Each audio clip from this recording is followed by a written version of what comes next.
будем говорить о том, как готовить рассаду красоты. Ну, чуть-чуть пару слов о рассаде, о том, что мы говорили раньше. Общие принципы выращивания рассады. До схода в рассаде нужно тепло. Как только появились первые ветки, сразу понижаем температуру и даем максимум света. Если мы этого не сделаем, рассада сразу начнет тянуться. Можно буквально за 1-2 дня потерять эти растения. И температуру постепенно повышаем. Суть в том, что если у нас прохладно, то рассада формирует маленькое посредственное колено, она низкая, коренастая, с широкими листьями. Если у нас тепло и света мало, она тянется. То есть рассада думает в этот момент, что она, ее затемняет какой-то камушек растения, и она пытается его перерасти, вырасти кверху, к свету. Поэтому, чтобы она не тянулась, свету нужно побольше. Максимальное освещение. Полить только теплой водой. То есть вода должна быть как минимум комнатной температуры, лучше чуть выше. Понятно, что горячей 40-градусной водой поливать не надо, но 25-30 градусов это будет хорошо. Часто подходит неконцентрированное удобрение. То есть если мы возьмем советский учебник, мы увидим, что там 3 подкормки основных, или 2 подкормки основных. Да. Значит, рассада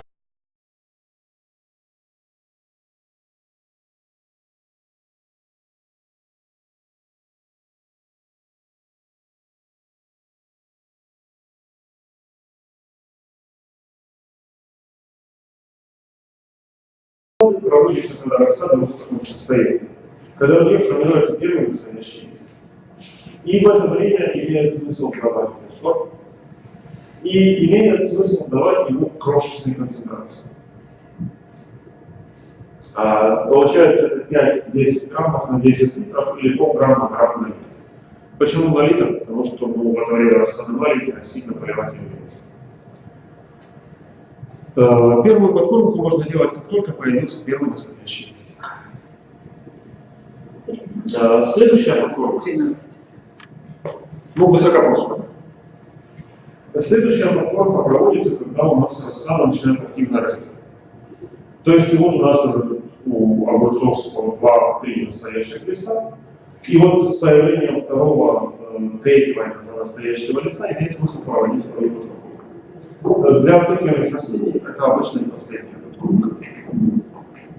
Для помидоров будет еще.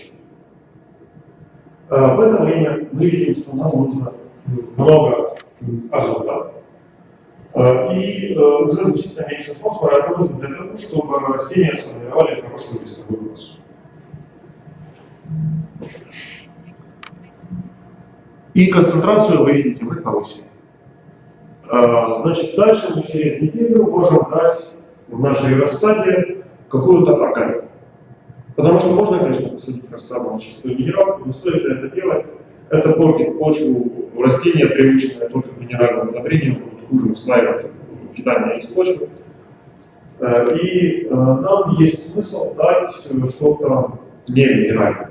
Это может быть рост-концентрат, это может быть гумат калия или альгрин, это может быть фитфол аминок, кстати, хороший вариант, потому что у них есть готовые аминокислоты, и растения значительно быстрее начинают рост после них. Наконец, перед самой-самой высокой, вот когда у нас уже рассада такая. Кстати, вот, что касается этой фотографии, то я бы сказал, что здесь маловато немножко горшки. Тут уже такие помидоры, которые нужны горшки, наверное, мы говорили 0,7-1 литр, а не 0,3. Но в целом она рассада очень красивая. Да. Значит, перед самой высокой мы опять даем фосфорное удобрение. Мы можем дать игу с кенталом, как стимулятор иммунитета. Мы можем дать брексилкаций по листу. Ну или кальциевую селитру, но брексилкаций все же лучше, потому что селитра долго усваивается. И мы можем полить уже растения как минимум коренителем. То есть, вот, собственно, тем же гуматом можем полить. Такие подкормки, которые проводятся перед высадкой, они направлены уже не на то, чтобы растение росло побольше, а на то, чтобы оно заложило максимум цветочных бутонов, которые оно как раз сейчас и захватывает. Чтобы оно сформировало мощную цветковую систему, которая будет нужна при высадке. Потому что, ну, понятно, что если мы сажаем с горшка, то все будет хорошо. Но если у нас рассада идет с открытой корневой системой или нарезанной из ящика, то потеря трети корневой системы это даже не очень плохо. Соответственно, чем больше у нас будет корневых, тем будет легче нашей растения. А это или... Это можно сделать, в принципе, все одновременно в течение 2-3 дней. То есть вот мы покормили масло. Можно его с ливой миндалом совместить даже в одну форму. Гликсилкальций мы дали по листу, и перед самой высадкой мы дали какой-то укрепление.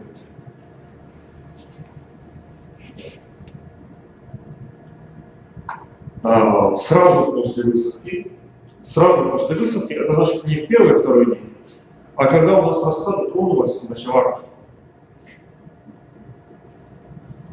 Понятное дело, что нельзя допускать, чтобы у нас растения лежали. Ну вот, я сталкивался с тем, что ряд очень опытных дам с большим огородным опытом считает правильным, когда капуста после высадки несколько дней лежит в пасху. Или помидоры, ну, лежит, встанет, все будет хорошо. Да, все будет хорошо. Но минус треть урожая тоже будет хорошо.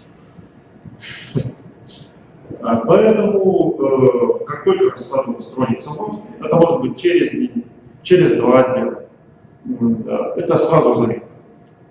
То есть, если мы видим, что она у нас сидит, и она в хорошем тонусе, и она вообще не повесила листья, можно хоть на следующий день.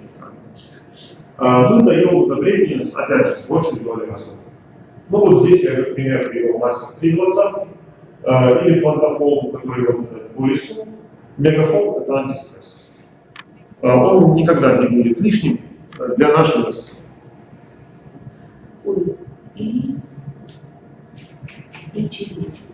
Так, я прошу прощения, выскакивает у меня вирус периодически в компьютере.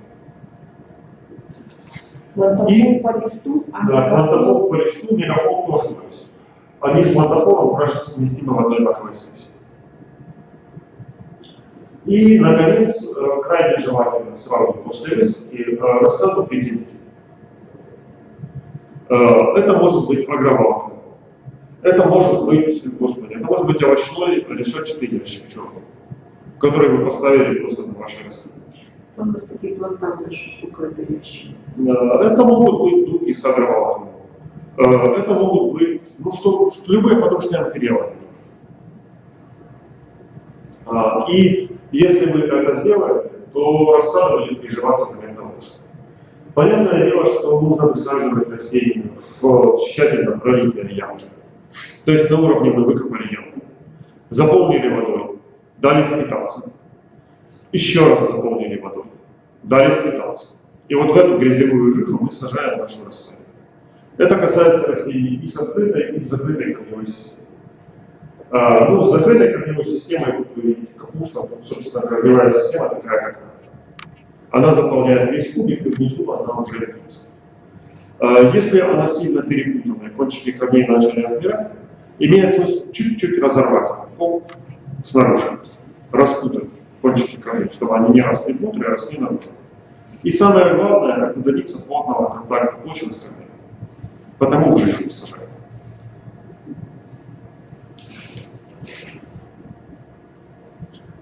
Так, что-то у меня зависло. Презентация, сейчас иду секундочку.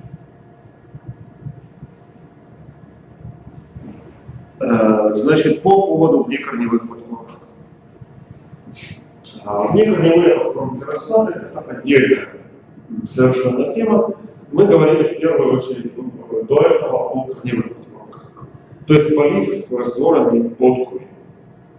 Внекорневые хорошо дополняют корневые подкормки. И имеет смысл давать их тоже, начиная с первого настоящего листа. Ну вот примером такой подкормки может быть плантофол 30-50-10 с брексилинусом и какими-то аминокислотами. Это тоже баковая смесь? Да, это баковая смесь плюс чистая. А? Плюс чистая. Вот где стоят плюс что-то, это значит, оно годится в одну маковую смесь. Что касается внекорневых подкормок, это особенно важно. Не опрыскиваем наши растения под яркий солнечный свет. То есть вот в такую погоду можно без проблем. Если у нас вылезает солнышко, тогда либо рано утром, когда оно еще не залезло, либо поздно вечером, когда оно уже уходит. Или если мы все же вынуждены опрыскивать растения после высадки в яркий солнечный свет, тогда опять же определяем.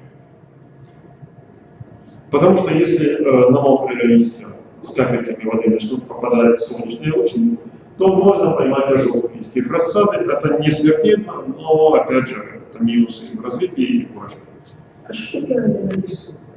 Это может быть препарат спидфол, амино, викс.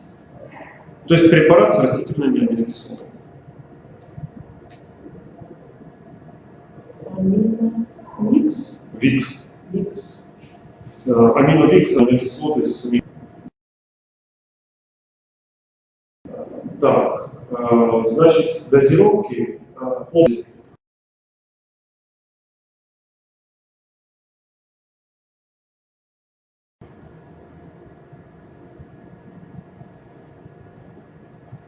То есть, допустим, мы берем вот 20 граммов плантофула и делаем все-таки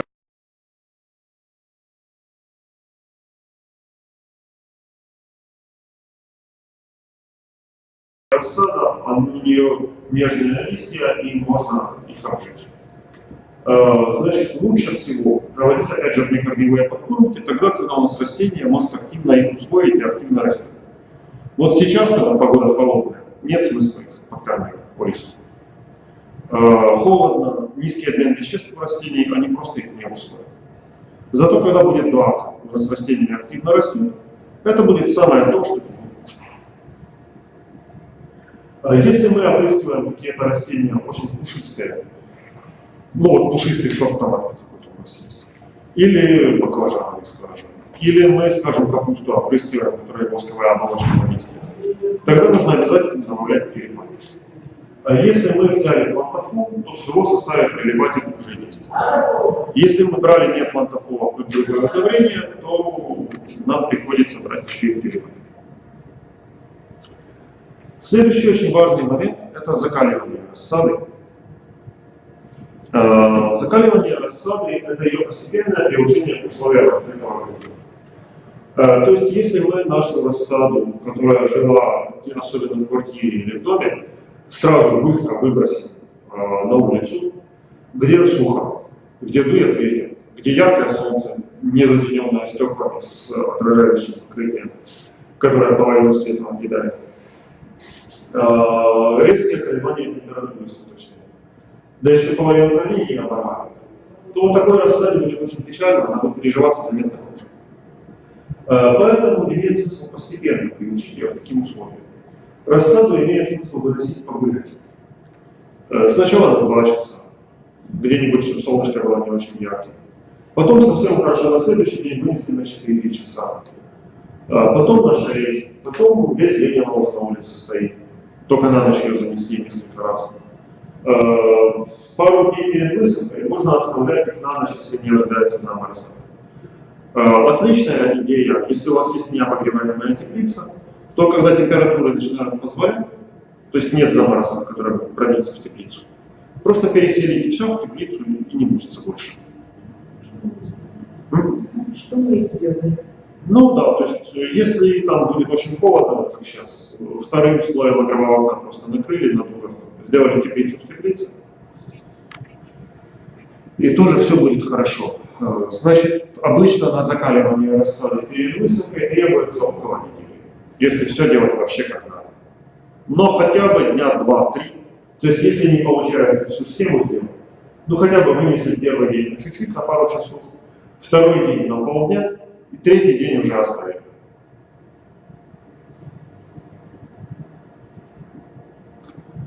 Ну, что еще важно перед высадкой? Имеет смысл полить укоренителями, конечно. Совсем хорошо, если это какая-то элитная рассада, то это радифан. Ну, что есть, тем поливаем. Дальше. Интересный фокус – это нарезка кубиков для ящичной рассады за 5-7 дней на пересадке. То есть часто томаты или капусту массовую ее выращивают просто в ящиках или в горшках. И если вы получили вот такой ящик с рассадой, имеет смысл за несколько дней до пересадки совком или шпателем аккуратненько нарезать будущие кубики, там 8 на 8 или 10 на 10, разделить наши растения друг от друга. Да, мы чуть-чуть порежем корни.